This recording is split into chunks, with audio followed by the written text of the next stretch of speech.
Nabi Muhammad menulis naskah Traktat Madinah yang isinya adalah dalil tentang kesetaraan manusia, undangan persahabatan. Jadi sangat kontekstual yang diterangkan tadi oleh teman-teman, bahwa kita masuk di dalam upaya untuk merefleksikan gaya berpikir, gaya batin, gaya politik dari Nabi Muhammad. Jelas Nabi Muhammad adalah seorang politisi, jelas Nabi Muhammad adalah seorang negarawan, jelas Nabi Muhammad adalah pemimpin dunia, karena sesuatu yang diucapkan dari tahun abad ke-6, tahun 602 Masehi sampai sekarang, orang membaca kembali risalah sosiologis atau versi politik atau terjemahan hermeneutik dari ayat-ayat Quran, terutama tentang keadilan sosial. Sekarang ada keresahan di dunia ini, desain apa yang memungkinkan manusia hidup berdampingan dalam status keadilan sosial. Ada kapitalisme gagal, ada komunisme berbahaya.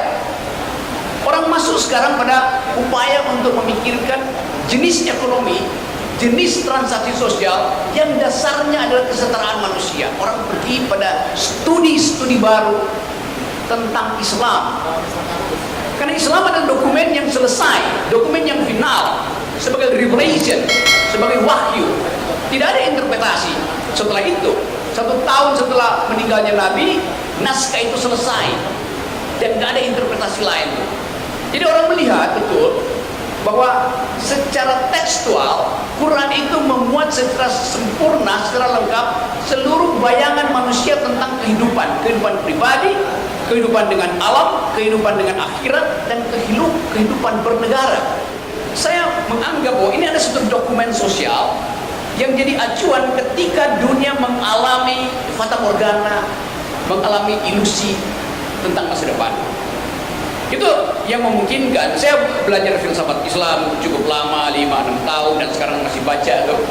Tapi yang unik pada kita adalah kalau kita mau refleksi tentang apa sebetulnya nilai kepemimpinan leadership dari Nabi Muhammad. Apa leadershipnya? Fakta pertama adalah kepemimpinan beliau terus menjadi model dari sepertiga umat manusia. Banyak sekali itu. Kalau sekarang 9 miliar, ada 3 miliar orang secara statistik yang menganggap bahwa desain keadilan sosial ada pada Islam. Kita punya Pancasila, tapi itu adalah kesepakatan kewarganegaraan yang interpretasinya masih macam-macam itu. Saya senang di sini karena kita mampu untuk mengucapkan kembali dalil-dalil itu. Dalil pertama yang saya tahu, dan saya kira bagian yang paling penting tadi adalah perintah untuk berjihad. Berjihad artinya mengucapkan kebaikan dan menyelenggarakan kebaikan. Berjihad artinya menghalangi keburukan dan mengupayakan tidak bertambahnya kejahatan. Itu pengertian saya. Kita sekarang ada dalam upaya untuk memahami bagaimana mungkin kitab itu diturunkan pada seseorang yang buta huruf. Bagaimana mungkin kitab itu diajarkan dan diterima oleh sepertiga bangsa manusia. Artinya ada sesuatu yang sakral dan ada sesuatu yang masuk akal di dalam uraian-uraian tekstual Quran. Nah, bagian yang masuk akal ini yang bisa kita persoalkan. Mempersoalkan artinya membaca secara serius supaya kita bisa ambil saripati keadilan, saripati kebenaran, dan saripati kejujuran. Jujur, benar, berani. Itu yang kita mau bandingkan dengan keadaan sekarang. Tidak jujur, tidak benar, tidak berani. Kalau Nabi adalah pemimpin, terjemahannya dia adalah leader. Seorang leader akan menuntun umatnya, warganya pergi pada harapan. Itu namanya leader. Ada wahyu di depan yang kita upayakan diselenggarakan oleh seorang pemimpin. Di dalam sistem bernegara, wahyunya namanya konstitusi. Dari awal kita lihat bahwa kalau dia leader, dia paham bahwa tuntunan itu harus menghasilkan harapan. Doktrin Islam adalah pelihara, hormati semua makhluk,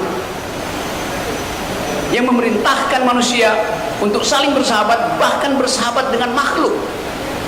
Kalau kita perluas pembicaraan ini, kita kehilangan kemampuan untuk membaca masa depan, karena seolah keadilan sosial itu terhalang oleh kita. Doktrin sosial Islam adalah kesetaraan manusia, bahkan kesetaraan antar makhluk, penghormatan antar makhluk. Kita diminta untuk berlaku dalam perspektif mencintai itu, bukan memusuhi.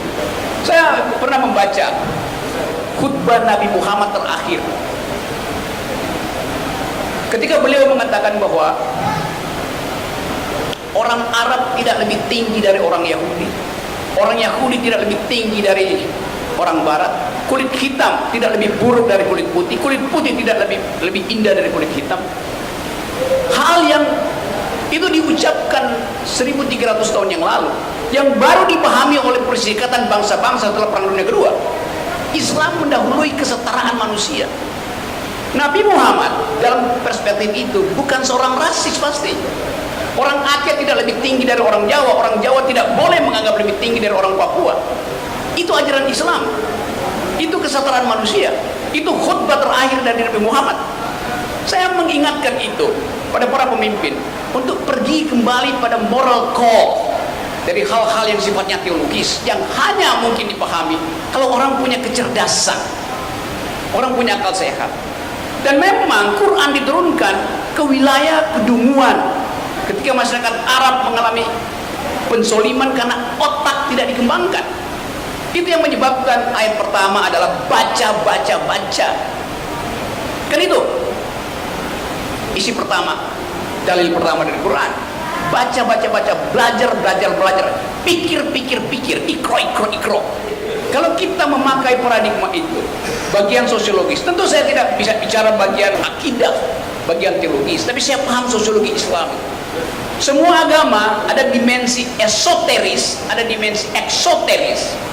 Esoteris itu bagian batin yang hanya mungkin dialami ketika orang ada pada kesusukan individual. Ketika dia kusuk, dia mengalami gejala esoteris, fenomena esoteris, berupaya untuk menyatukan batin dengan alam semesta dan dengan pencipta alam semesta. Bagian yang rahasia dari manusia yang kita sebut iman itu. Tapi ada bagian yang eksoteris, pakai X bukan S. Itu bagian kemasyarakatan, bagian yang bisa kita akses bersama-sama. Nanti orang akan mempersoalkan kenapa Rocky Gerung non Muslim bicara di dalam forum Maulid Nabi, karena mereka tidak paham bahwa agama itu ada bagian esoteris, ada bagian eksoteris, di mana persahabatan manusia itu diikat oleh janji kebenaran, janji keberanian, janji keadilan.